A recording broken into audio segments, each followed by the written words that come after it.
Kita lanjut ya Bu, kita ke falsafah ya. Nah ini yang akhirnya kita berbicara karena saya sentra, saya jelaskan dulu sentra ya Bu. Sebenarnya Ibu melakukan kegiatan, udah pakai kayak gini itu sebenarnya udah sentra. Sentra itu kan adalah tempat. Berasal dari kata center, artinya area, pusat. Jadi yang menjadi pusat itu siapa? Si anak, pelaku utama dia. Ya, jadi Ibu mau pakai apapun, ya kalau Ibu sudah, oh ternyata tempatnya ini yang menjadi pusat adalah anak, itu udah sentra Bu. Ya, jadi sebenarnya ini adalah cara pembelajaran yang menyediakan kegiatan bervariasi. Kenapa bervariasi? Karena tadi saya bilang bahwa tidak anak semuanya berkembang secara kronologis, sehingga kegiatannya bervariasi. Ya, dibangunnya dari mulai mana? Sensori dulu. Ya, maksudnya ada sensorinya, ada simboliknya, ada pembangunannya. Ya, itu variasi kegiatan. Untuk mengembangkan knowledge anak yang dialirkan melalui serangkaian kegiatan yang telah ditata, diorganisasikan. Jadi guru harus pakai, udah rencanakan ya namanya, makanya harus buat perencanaan, lesson plan. Ya, nah lesson plan-nya ini sesuai dengan perkembangannya di usia berapa, tapi juga disesuaikan dengan kebutuhannya. Untuk itu masih tetap kita berikan kegiatan sensori, walaupun sensori itu buat 0 sampai 3 tahun. Harusnya ya Bu. Tapi yang tadi saya bilang, banyak anak kita usia 0 sampai 3 tahun kurang sensorinya. Apalagi bahkan 4, 5, 6. Makanya itu harus diberikan yang banyak. Karena di masa sensori motor, di masa 0 sampai 2 tahun tadi kata Piaget. Makanya sampai 3 tahun terus dikuatin. 0 sampai 2 tahun sensori motor, praoperasional simbolik itu 2 sampai 7 ya. Nah, nantinya akan terangkai menjadi pusat berpikirnya anak. Ya, makanya perlunya kegiatan-kegiatan yang lain yang lebih sulit. Mengapa menggunakan sentra? Ya, kami kenapa menggunakan sentra ini karena mengacu banyak teori-teori ya, Bu. Ya. Pendidikan berorientasi pada kebutuhan anak melalui tahap perkembangan ya agar terjadinya tadi proses berpikir di dalam otak anak ya yang neurokorteknya terbangun. Dunia anak secara lahiriah mereka masih bermain-main ya karena konsep pendidikan untuk anak usia dini dirancang dalam bentuk bermain. Jadi berikan mereka, walaupun dia belajar, walaupun dia mendapatkan pendidikan, tapi masih seperti main-main. Ya, kegiatannya yang menyenangkan. Ya, supaya apa? Yang nantinya semuanya terlibat saat dia belajar. Visualnya, visual itu apa? Gambar, dia lihat, visual itu dia lihat. Ya, auditorinya dia dengar. Ya, dan juga apa? Gerak tubuhnya, kinestetiknya. Ya, sehingga terbangun proses berpikir. Terbangunnya ketiga kemampuan otak, otak primitif, otak limbik, dan juga nanti otak berpikirnya. Yaitu dari visual, auditori, dan kinestetik. Jadi biarkan mereka anak nggak duduk diam aja. Ya, ada kalanya dia melihat benda aslinya, ada kalanya dia mendengar informasi dari kita, ada kalanya dia juga bergerak. Jadi nggak duduk diam. Ya, untuk membangun apa nantinya proses berpikir dia. Seluruh materi knowledge yang akan disampaikan pada anak melalui kegiatan pembelajaran dirancang secara cermat, secara sistematik. Ya, makanya ada lesson plan, ada rencana pembelajaran. Ya, diorganisasikan. Ya, nanti ada lesson plan sentral sendiri, lesson plan tema sendiri, supaya itu mengalir secara sistematik, teratur, terorganisasi. Ya, memang kita bebas belajar sekarang. Oh, bebas belajar, nanti anak yang merencanakan. Bahwa memang seperti itu, tapi tetap kita sebagai orang dewasa sudah punya. Karena belum tentu semua anak bisa membangun ide duluan. Ya, kita boleh merangsangnya, ide-idenya dia. Tetap kita harus bikin rencana pembelajaran. Walaupun nanti kita, silakan teman-teman, kamu mau rencananya apa? Banyak, ada anak yang udah bisa, ada anak yang belum bisa. Nah, buat anak yang udah bisa, oh itu bagus, silahkan. Tapi buat anak yang belum bisa, kita perlu arahan diri kita, seorang orang dewasa. Makanya perlu ada rencana. Memang namanya bebas merdeka, ya, tapi tetap harus ada kaidah-kaidah yang harus kita lakukan. Ya, konsep-konsep yang harus kita lakukan prosesnya.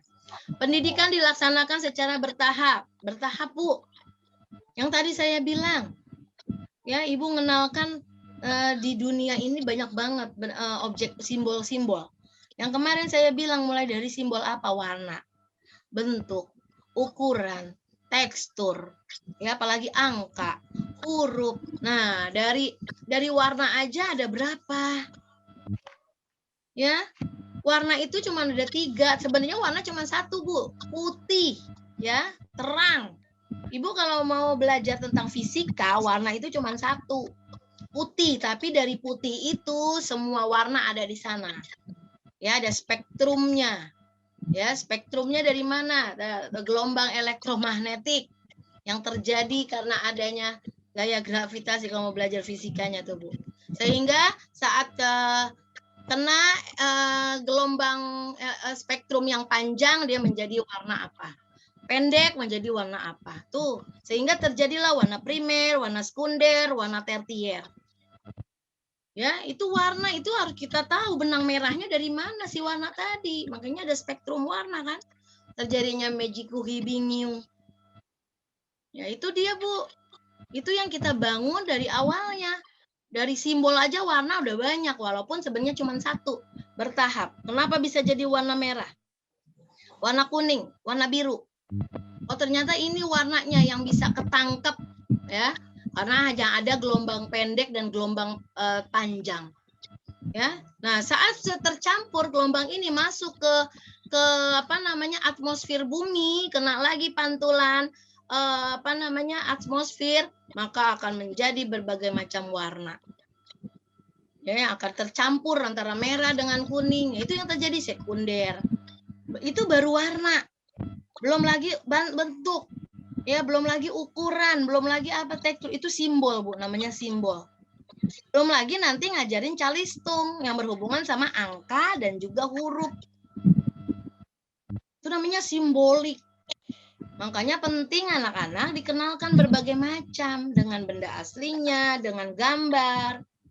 Yang tadi saya bilang kalau perlu yang sebenarnya benda aslinya, karena biar dia pegang, dia sentuh, ya bentuknya kelihatan. Karena kalau pakai gambar, bentuknya nggak kelihatan, datar. Ya, seperti itu. Yang kelihatan cuman apa? Cuman warnanya, mungkin ukurannya. Tapi pas dipegang nggak tahu teksturnya, nggak tahu iniannya. Ya, makanya kenapa anak-anak itu harus konkret, anak usia dini. Pendidikan juga harus diulang-ulang. Tadi saya bilang, anak kan tadi saya warnanya banyak, ada warna merah, kuning, biru. Anak usia dini konsentrasinya sebentar. Rentang konsentrasinya sebentar, tapi bisa menjadi panjang apabila kita terus memberikan stimulasi. Apabila kita terus memberikan kegiatan yang dia bertahan berapa lama. Nah, berapa lamanya terserah kita. Kita mau bangun konsentrasi anak seperti apa, berapa menit. Nah, berikan kegiatan yang bisa bertahan lama dalam kegiatan itu, yang nantinya membangun fokus. Ya, diulang-ulang. Oh, main puzzle misalnya nih, main puzzle dia bertahan ternyata 2 menit sampai tuntas. Ya, baru 2 keping. Oh, alhamdulillah, yang tadinya dia cuman baru sepersekian udah kemana-mana, tiba-tiba dia udah bisa bertahan. Namanya apa? Membangun konsentrasi dari satu kegiatan. Besok tambah lagi, supaya konsentrasinya lebih lama. Oh, kegiatan apa nih yang membuat dia nantinya lama? Terus aja. Ya, nah diulang-ulang. Sama, mengenalkan warna merah. Baru kasih tahu sebentar, tiba-tiba udah lupa. Kasih tahu lagi, lupa lagi. Nah, makanya diulang-ulang, merah, merah, merah, merah, merah. Nah, berapa waktu dia butuhkan untuk dia paham dengan merah? Setiap anak berbeda. Kan tadi saya bilang, setiap anak berbeda. Mungkin ibu satu anak 1 hari dikenalin merah, besok ingat. Tapi buat anak yang lain, Dikenalin sehari belum ingat, 2 hari belum ingat, seminggu ada, oh alhamdulillah seminggu udah ingat warna merah. Oh ternyata ada lagi yang satu lagi, udah seminggu nggak ingat lagi nih merah, masih aja lupa-lupa. Nah, kan tergantung dari otak yang tadi saya bilang, 3 faktor tadi. Makanya perlu waktu untuk mengenalkan satu simbol saja buat anak usia dini. Jadi jangan cepat ganti, Bu, ulang terus. Ya, kalau nanti dia mau jadi anak yang fokus, anak yang banyak observation, ya, jadi peneliti, mendengarkan, mengingat, recalling. Ya, dalam kegiatan main anak akan belajar lebih banyak bila mendapat pijakan dari guru. Harus ada orang dewasa. Kan saya bilang, walaupun ibu cuman kasihnya alat benda dari alam, batu, apaan lah pokoknya dari alam yang dia explore, manik-manik apa segala macam. Tuh kasih. Orang dewasanya nggak bicara apa-apa. Apa yang akan dilakukan anak? Nggak akan bisa.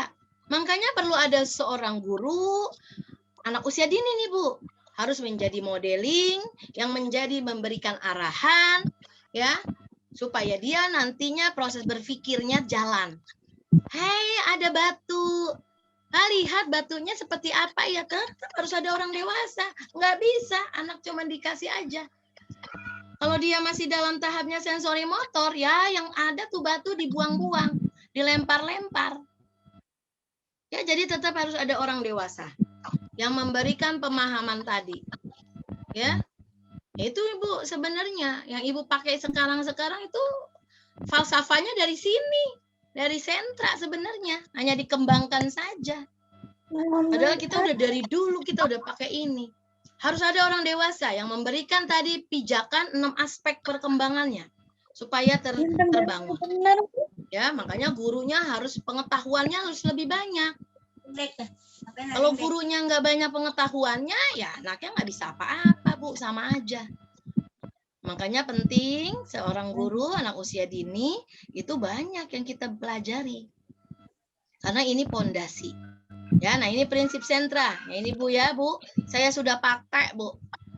Yang sekarang-sekarang Ibu lihat, prinsipnya kan sama pakai ini. Ya, ini saya sudah pelajari dari tahun 1996 udah ada. Bahwa setiap kita mau melakukan memberikan pendidikan sama anak, bikin lesson plan, perencanaan. Ya, kenapa? Supaya perencanaan ini yang nanti tersusun secara sistematik seperti kita menyusun jaringan yang ada di dalam otak anak usia dini. Ya, kan kita lagi ngebangun tadi, memelinisasi.